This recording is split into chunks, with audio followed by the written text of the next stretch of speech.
Ada, ternyata ada. Jadi kita merasa ada frekuensi yang sama ya, ada kecocokan, dan kalau dilihat pimpinan partai kita sudah masuk ya dengan Pak Caimin, kita masuk timnya Pak Jokowi sebetulnya sekarang, ya kan? Jadi kita dari dalam kita memahami sulitnya pembangunan, tantangan yang kita hadapi ya. Tahun depan ini tidak ringan tantangannya, ada kondisi geopolitik yang sangat membahayakan di Eropa, di Taiwan, di Laut Cina Selatan. Ini harus di-manage dengan baik, juga masalah pangan harus kita manage dengan baik. Jadi untuk ini kita butuh suatu kerjasama yang solid, suatu frekuensi yang sama, dan alhamdulillah hari ini terima kasih Ketua Umum PAN yang berinisiatif ya. Inisiatif beliau ya, ini saya kira rakyat bisa lihat ya betapa kita kompak, kita harmonis. Tadi presidennya bicara berapa kali harmonis. Kunci rakyat ingin lihat pimpinannya semua kerjasama untuk rakyat.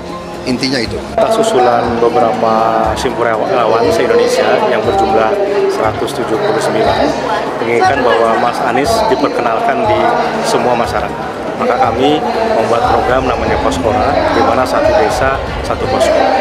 Dengan jumlah sekitar kurang lebih 83.000, kita akan mencoba membentuk di sebanyak itu selama 6 bulan ke depan. Presiden pasti indikatornya adalah elektabilitasnya yang paling tinggi, yang kompetitif pada hari ini. Kalau kita bicara calon presiden yang elektabilitasnya paling tinggi, datanya kan konsisten, ada 3 nama. Ada Prabowo, ada Ganjar, ada Anies Baswedan.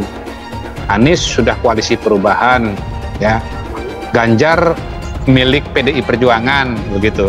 Apalagi setelah kemarin Piala Dunia batal. Nah, jadi tinggal Prabowo Subianto. Pertanyaan yang menarik adalah soal wakil, gitu. Sekarang beredar wacana Prabowo dan Airlangga misalnya. Tapi menurut saya, karena ini koalisi besar dan ada partai politik yang banyak di belakang yang menginginkan calon wakil presiden, maka dalam situasi seperti ini kemungkinan nanti calonnya itu adalah calon dari orang yang non partai politik, begitu. Ya, orang yang latar belakangnya non partai politik. Ya, tentu saja tetap menjadi pertimbangan misalnya elektabilitas, kemudian basis sosial, lalu kemudian juga sumber daya, ya, dan juga tentunya dukungan-dukungan dan penerimaan dari partai politik yang ada. Ya, siapa namanya pada hari ini tinggal dilihat saja orang-orang yang latar belakangnya partai non partai politik, ya. Siapa saja, memang sekarang udah nggak terlalu banyak di situ. Dulu ada Ridwan Kamil, tapi Ridwan Kamil sudah masuk ke partai Golkar. Sandi Uno notabene masih partai Gerindra. Jadi Gerindra lagi tuh nggak mungkin terulang kalau menurut saya. Siapa lagi nama yang populer? Mungkin Khofifah, tapi nggak tahu Khofifah apakah dianggap sebagai orang Golkar. Mungkin Erick Thohir yang sampai hari ini memang belum punya partai politik sama sekali. Jadi menurut saya sih kata kuncinya adalah siapa yang bukan dari partai politik, karena dia akan menjadi titik temu bagi semua. Kalau partai politik pasti akan diveto oleh partai politik yang lain. Jangankan koalisi yang besar seperti katakanlah KIB digabung dengan KIR. Untuk Pak Anies Baswedan saja yang mau memilih antara Demokrat dengan partai PKS itu sulitnya kan luar biasa. Dan dugaan saya ya untuk kasus Pak Anies pun wakilnya nanti orang dengan latar belakang non partai politik gitu. Apalagi untuk koalisi besar seperti KIB dan merger dengan KIR. Nasib koalisi besar masih terombang-ambing. Analis, Anies yang sudah satu langkah lebih maju jelas diuntungkan. Dikutip dari Warta Ekonomi Jakarta, kontestasi politik yang akan diselenggarakan tahun depan masih menuai banyak tanda tanya. Salah satunya disebabkan oleh adanya wacana pembentukan koalisi besar yang terdiri atas partai-partai koalisi pendukung pemerintah. Kendati demikian, pembentukan koalisi itu masih terbilang alot, meskipun komunikasi yang dilakukan sudah cukup intensif. Salah satu kendala yang dihadapi oleh koalisi tersebut adalah penentuan Capres-Cawapres. Untuk figur Capres, ada Ketua Umum Gerindra, Prabowo Subianto, dan Gubernur Jawa Tengah, Ganjar Pranowo. Perihal figur Capres ternyata lebih banyak lagi.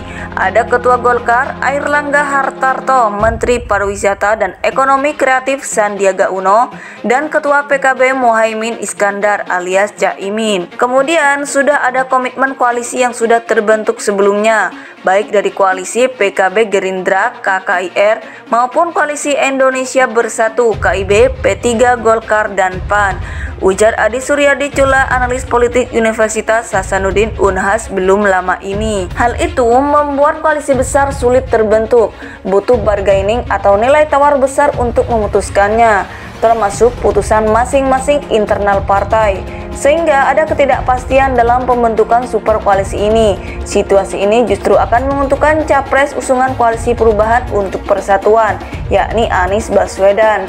Karena koalisi besar yang tidak pasti itu menunjukkan kesulitan untuk mengajukan figur, sehingga menguntungkan Anies karena ada perpecahan di koalisi besar yang tidak bisa membangun soliditas untuk menyatu dalam satu koalisi, kata Cula. Dengan demikian, jika situasi itu berlarut-larut akan menyulitkan untuk sosialisasi figur yang mereka usung nanti, sebab pendekatan ke arus bawah juga dibutuhkan. Hal itu membuat koalisi yang lebih cepat terbentuk diuntungkan, daripada tertunda dan berlarut-larut tidak ada kepastian. Anies yang lebih dahulu diusung diuntungkan dengan kondisi itu.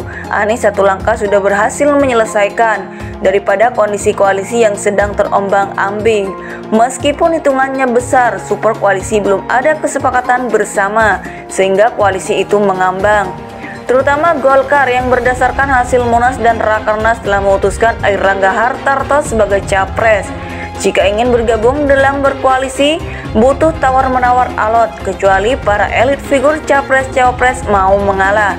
Situasinya akan adem. Golkar merupakan partai yang lebih terbuka dibanding partai lain. Potensi terjadinya guncangan jika Airlangga tidak berhasil menjadi capres atau capres tentunya sangat besar. Jadi tidak mudah juga bagi Golkar untuk memosisikan diri dalam koalisi karena ada potensi gejolak internal, jelas Cula. Hal itu membuat koalisi besar sulit terbentuk, butuh bargaining atau nilai tawar besar untuk memutuskannya, termasuk putusan masing-masing internal partai, sehingga ada ketidakpastian dalam pembentukan super koalisi ini. Situasi ini justru akan menguntungkan capres usungan Koalisi Perubahan untuk Persatuan, yakni Anies Baswedan. Karena koalisi besar yang tidak pasti itu menunjukkan kesulitan untuk mengajukan figur, sehingga menguntungkan Anies karena ada perpecahan di koalisi besar yang tidak bisa membangun soliditas untuk menyatu dalam satu koalisi, kata Cula. Salah satu kendala yang dihadapi oleh koalisi tersebut adalah penentuan capres-cawapres. Untuk figur capres, ada Ketua Umum Gerindra Prabowo Subianto dan Gubernur Jawa Tengah Ganjar Pranowo. Perihal figur capres ternyata lebih banyak lagi. Ada Ketua Golkar Airlangga Hartarto, Menteri Pariwisata dan Ekonomi Kreatif Sandiaga Uno, dan Ketua PKB Muhaimin Iskandar alias Caimin.